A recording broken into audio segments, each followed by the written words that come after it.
Pour sauver son bien-aimé, Einar retrouve Hans, l'ami d'enfance de Jacques, espérant que Hans pourra dénouer le nœud dans le cœur de son mari. Mais le lendemain, quand Einar ramène Hans à la maison, elle voit Lily en grande toilette. Même ainsi, Hans la reconnaît immédiatement. L'apparition de Hans approfondit le désir de Lily pour cet amour. Quand Einar accepte tacitement le retour de Lily, l'âme emprisonnée dans cette enveloppe trouve enfin la libération. En réponse à cette compréhension, Lily se transforme spontanément en modèle, insufflant une inspiration vivante à la création d'Einar par sa beauté unique. Bien que Jacques d'autrefois soit à jamais resté dans le passé, il protège sous une nouvelle identité les sentiments qui l'unissent à Einar. Les gens s'émerveillent de la beauté de Lily. Einar commence aussi à acquérir la renommée. Seulement lors de la grande exposition, Jacques n'accompagne plus Einar. Le lendemain matin, Jacques met un costume neutre et se prépare à sortir. Il se rend à la bibliothèque pour consulter des documents sur l'identité de genre. Mais sur le chemin du retour, sa tenue ni masculine ni féminine, et ses gestes gracieux et sensuels, attirent l'attention de deux voyous. Ils tiennent des propos ignobles à Lily. Lily veut refuser, mais cela lui vaut coups de poing et coups de pied en guise de représailles. Il n'ose pas laisser Einar voir son état, et va voir Hans seul. Hans lui conseille de consulter un médecin, mais à cette époque pleine de préjugés envers l'étrangère. Les médecins soit le diagnostiquent comme cancéreux du cerveau, soit le considèrent simplement comme ayant des tendances homosexuelles. Quand le monde entier le regarde d'un œil étrange, et le pousse vers l'abîme, seul Einar reste fermement à ses côtés. Un ami dit à Einar qu'il y a en Allemagne une spécialiste reconnue des études féminines, qui se trouve justement à Paris ces jours-ci. Elle peut aider Einar. Il trouve donc ce médecin, mais le médecin dit que bien qu'en théorie la chirurgie puisse l'aider à changer de sexe, ce type d'opération n'a alors aucun précédent. Le risque d'échec est extrêmement élevé. Cependant Lily n'a plus peur de rien. Elle veut échanger sa vie contre son vrai moi. Ainsi, Lily fait ses adieux à Einar et Hans.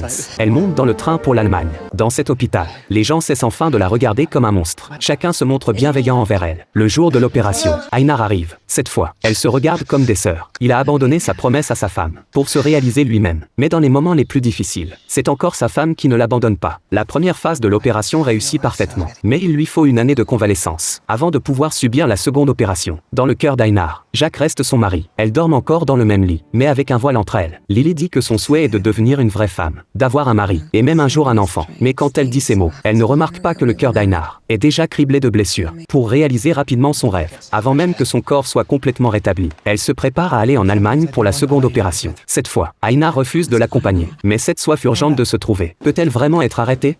Le soir de son arrivée en Allemagne, le médecin l'avertit encore que la seconde phase de l'opération est extrêmement dangereuse. La moindre négligence peut causer la mort. Mais Lily persiste. Malheureusement, cette fois la chance ne lui sourit pas. Pendant l'opération, il perd trop de sang. Malgré tous les efforts du médecin, il est trop tard. Dans ces derniers moments, Einar veille fidèlement à son chevet. Hans parcourt aussi des milliers de kilomètres pour venir à l'hôpital. Mais à ce moment Lily s'en va.